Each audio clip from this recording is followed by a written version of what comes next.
أنا اسمي سارة وعندها دلوقتي 47 سنة وجوزها سابنا من 3 سنين وراح يتجوز تانية أصغر منا، وتراك الطلاق كان صدمة كبيرة في حياتها، خصوصاً إنكم مخلصاله طول عمري وربيت بنتها لوحدها لما كان مسافر برا بنتها ما عندهاش 16 سنة، ودلوقتي في كلية طبال. البنت كانت كل حياتها بعد ما أبوه سابنا السنين اللي فاتت بعد الطلاق. كان صعب أيام حياتها، كنت أصحى الصبح وأحياناً مش عارفة أنا عايشة ليه بالبيت اللي كان مليان حياة، بقي هذا بشكل مخيف. مريم كانت مشغولة بدراستها وأصحابها وأنا كنت قاعدة لوحدي معظم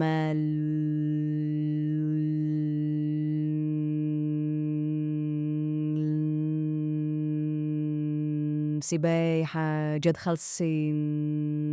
الكورسات حاولت أتعلم جديدة تبدأ تروح على الجيم سكل ده ما كانش بيملى الفراغ اللي جوايا. أهلي كانوا بيحاولوا يكفوا جنبي، أختي الكبيرة كانت بتيجي ورنيك الأسبوع وتقعد معايا، بس أنا كنت حاسة أنها بتيجي من باب الواجب، كانت بتبص عليا بنظرة فيها شفقة. والدي كانت أكتر حاجة بتوجعني، أنا مش عايز حد يشفق علي، أنا عايزة أحد يحسب يفهم أني يكون موجود فعلا. مريم كانت شاطرة جدا في دراستها بس المواد الطبية صعبة عليها شوية، فقررت تجيب مدر شخصي يساعدها فيما تلت شريحة. المدرسة اللي لقاها اسمها أحمد شبلطيف، عندها بتوع 20 سنة، دكتور لسهم تخرج وبيشتغل في مستشفى حكومي ولم أشفتها حسيتانها ابن محتر ممتر بي كان بيسلمباد بو بيتكلم ذو قال ليش دانيفيا حمد مناول يومان هكان بيبصع لي بطريقة ما اختلفت مش انظرت شفقازيا ناس الدولندر تستهتار كان تنظرت فيها احتر مو تقدير كان بيك المنيو كان ينسانة عادي تمشس تمطلق محتاجة اشفقت الحاجة دي كانت بتفرق معاي اقدا أحمد بقى يجي البيت 3 مرات فيها الأسبوع شان يدرس المريم كنت دايما يبو عملو شايا وقهوة توار يانا بخليه تعشى معنال ودرستو لاحظنا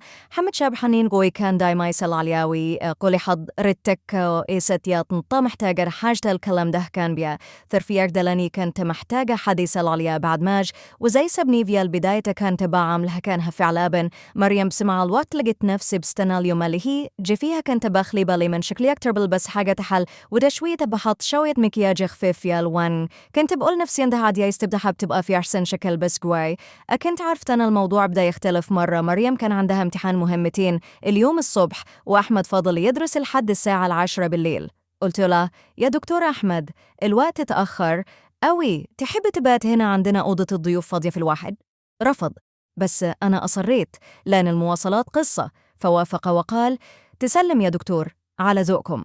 مريم راحت نامت عشان تصحى وتذاكر وأنا قعدت أرتب أوضة الضيوف. لا أحمد جبت لهم شفرة نظيفة وفرشت له السرير كويس وسحطت له إزازة ما يجنب السرير وتأكدت إن كل حاجة تمام. لما خلصت لقيته واقف عند باب المطبخ وبيبص علي طريقة غريبة نظرة فيها حاجة ما عرفتش وأوصفها. قالي حضرتك تعبت تنفسك كلية، كان ممكن أنام على أي حاجة. وقلت له يا حبيبي ده أنت زيابي لازم تاخد راحتك. بس الحقيقة لما قلت له زيابي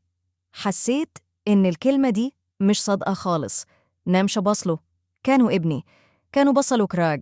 كان إنسان لطيف ومحترم بيملي جزء من فراغ اللي في حياتي. الفكرة دي خضتني جدا، اللي فضلت صاحية لحد الفجر وإن بفكر في الموضوع بعد الليل. ودي أحمد بقى يسألني على نفسي واكتري أوليات غديتي يا طنط محتاجة تشتري حاجة من برا. بصراحة أنا حسيتيت بالاهتمام ده لأن ما حدش كان بيسألني على أنفسي من زمان. جوزي كان سايبني عايشة لوحدي، حتى أهلي كانوا بيتصلوا من بابا الواجب مشكتر حمدكة نما اختلف كان بيسألوها وفعلا عايز يعرف كان بيهتم بالتفاصيل الصغيرة لو لقاني مشم بصوت بيسالان يهالي مضايقني لو لقاني تعبانتي حاولي يساعدن يا الاهتمام دهب دا يخليني يتعلق بها من جرماح. سفي يوم مريم تصلت وقالت لي ماما نهتخرا لنهار ده عند صاحبتي هنذكر عندها مكنبات عن ده قلت لها مشي يا حبيبتي يا تصلي بيا لما توصلي بعد شوي حمد جاء على موعد هالعادة فتحت لها الباب قلت لها مريم مش موجودا نهار ده يا دكتور راح متقال لي مشي تنطم ممكن أقعد شوية عندي وقت فضي. بصراحة أنا بحب أتكلم مع حضرتك الكلام ده فجاني بسفرحتك ده حسيتان في حد فعلا عايزك وردمع يمش عشان واجبه قلت لها تفضل طبعا عملت لها قهوة زي ما بيحبوا قعدنا في الصالة قعدنا نتكلم في حاج كتير احكى لي عن شغل في المستشفى وزايلدك ترد بتعب وما بتلاقي شو وقت لحياتها لشخصياتها اللي أنها كان مخطوب من 2 بس خطيبته سبتهلان همش لاقي وقت لها بسبب الشغل قليا حسانه فشل في حياتها العاطفية وانها مش عارف يوزن بين شغلها وحياتها الكلام داخلا يحسب قرب هكتور عرف تاني مش بس أنا اللي حاسب الوحدة هوك من عند هنف سال إحساس قلت له أنا كمان حسب نفس الشعور بعد الطلاق حسي تاني بقيت مش موجودة حتى مريم مشغولة بدرستها ونادرة لما قاعدة نتكلم أنا بقيت عايشة في بيت كبير بس حستاني فزقن وأنا بحكي له أحمد عن مشاعري لقيت الدموع نزلت من غير ما أحس كنت محتاج تفضفض لاعد محتاجة حد يسمعني من غير ما يحكم عليا حمد أربم نيوفيل حزم سكاي ديوغالي حضرتك ست محترمة وما تستهليش اللي حصل ده المسدي حسيت إنه دافئ ومرفيج سلا كله بقلي سنين طويلة محدش لمسني بحنان كدها جوزيك كانت تعودت تبقى باردة ما كانش فيهم مشاعر بس أحمد كانت دفية كانت فيها حياة ومشاعر حقيقية سحبت أيدي بسرعة وقلت له شرب حاجة يا أحمد قام بسرعة وقال ليلاً أنا آسف لو ضايقتك قلت له ما مش مضايقة بس يعني الموقف غريب شوية أنت لسه شاب صغير ونستفيسنك قال لي أنا عندي 23 سنة يا طنط مش صغير قوي وبعدين السن مشكلة الحاجة المشاعر والتفهمهم بكتير قعدنا ساكتين شوية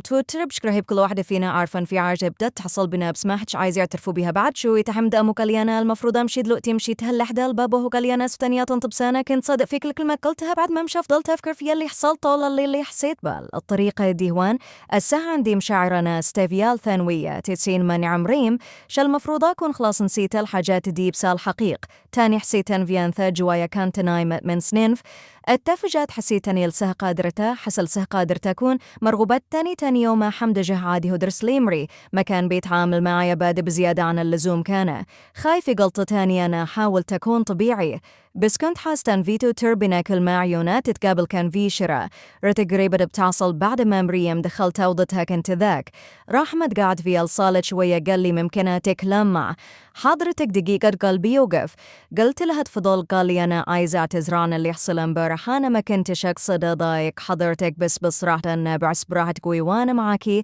حضرتك بتفكريني بالمنوال حنان اللي أنا مفتقدهم في حياة يميم 5 سنين وأنا عايش لو حدي الشغل والدراس تخلوني ما أحسش بالدفء اللي المفروض يكون فيه التاي حد المقال اللي أنا مهما تحسيت بال المحكي هفهمت ليه هو محتاج الاهتمام مدهلي كان بسلع ليا دايما هوكمان كان بيدور على دايما الفراغ في حياته قلت له أنا فهمتي يا حمدانك ما نحاسبل وحدة دي جوز يلمس بال بتحسي تاني بكيت مش موجودة احتمري مشغولة بدراستها قال لي بصح حضرتك استجمي لو ما حد رمت ما تستاهليش تعيشك ده هاي رجلت مناي كونم عكي الكلام ده خلاني حمر حسيت بخجل مش متعودة عليه قلت له يا حمدان تلسه شاب صغير أنا أكبر منك بكتير دها نافسنا مك تقريبا قاليو